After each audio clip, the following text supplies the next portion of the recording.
Hole by Angela McAllister and Caroline Hadler. A cold wind rustled through the wood. Autumn is nearly over, Bear told Millie Mouse. It's time for my long winter sleep.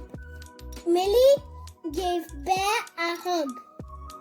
His tummy rumbled. Are you hungry? She asked. Yes, yawned Bear. But I can't stop to eat.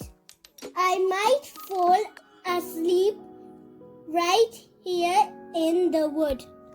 You must hurry home, Bear, exclaimed Millie. Goodbye, see you in the spring, he promised.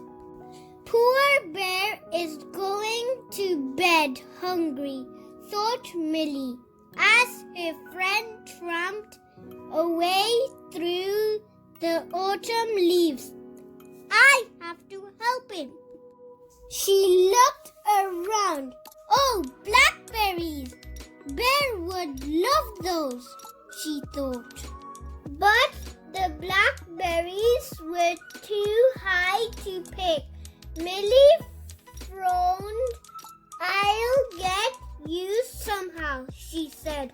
I won't let Bear go hungry. Millie tried jumping, but her legs were too short.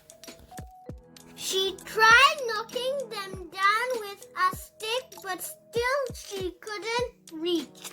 Then she spotted a tree stump. Up she scrambled just a bit higher. Millie puffed as she stretched towards the blackberries. But as she grabbed a branch to pull the berries close, she wibbled and wobbled and slipped off the stump. Help! Yelled Millie, dangling from the blackberry bush.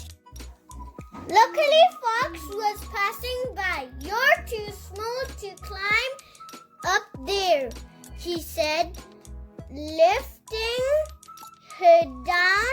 I'm not too small, huffed Millie. This blackberry bush is too tall. Let me help. Fox smiled as he pulled the branch close. Millie picked the 3 fattest blackberries. Thank you, she said. These are for Bear. Millie set off through the wood to Bear's den. But 3 fat blackberries were heavy to carry. First, she dropped one, then another. You're very greedy for such a small mouse, chuckled Squirrel. I'm not a small mouse, insisted Millie. I haven't finished growing yet, and I'm not greedy either. These berries are for Bear. Why don't you pull them along on a leaf? Suggested Squirrel. Millie found a big leaf and piled the blackberries on top. Thank you, Squirrel, she said. But Squirrel had already hurried away to berry food for the winter. Millie pulled the berries up the hill. I hope Bear is still awake, she puffed. Suddenly, she heard a grumbling voice. What a nuisance! How annoying! Hedgehog had something stuck in his prickles. It's a nut, said Millie. It's in a very awkward place, muttered Hedgehog. I can help cried Millie. She stood on tiptoes and reached carefully into his prickles. Got it, she cheered.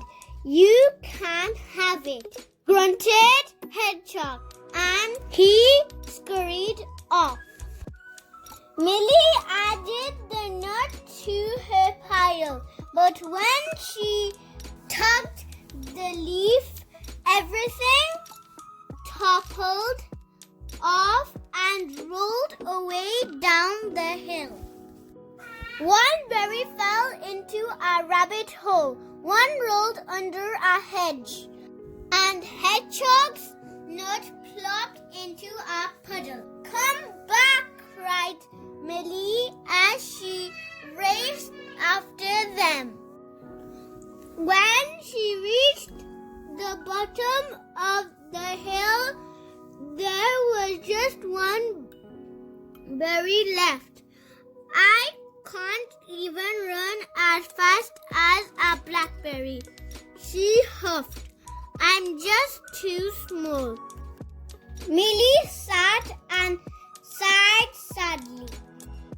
A flock of birds flew overhead on their way to find a warmer home. A chilly breeze rustled the leaves and rattled the fir cones. Winter's nearly here, thought Millie, and Bear is going to bed hungry. She picked up the last berry. At least this will be better than nothing, she decided, and she started back up the hill. When Millie arrived at Bear's den, he was very surprised to see her. I didn't want you to be hungry, exclaimed Millie, offering Bear the blackberry. I wanted to bring you lots, but I was too small to reach them, and too small to carry them, and too small to catch them when they rolled away. Bear lifted her gently onto his paw. You may be small, Millie, he said with a smile, but you have a very big heart. He pointed inside his store cupboard, and Millie stared in amazement. It was full of food that Bear had gathered. Berries grow on bushes and nuts grow on trees, said Bear. But best friends aren't so easy to find. Millie gave Bear her biggest hug, and together the two friends sat and watched the sun sink in the autumn sky until it was time for a long winter sleep. To listen to more interesting stories, hit that subscribe button.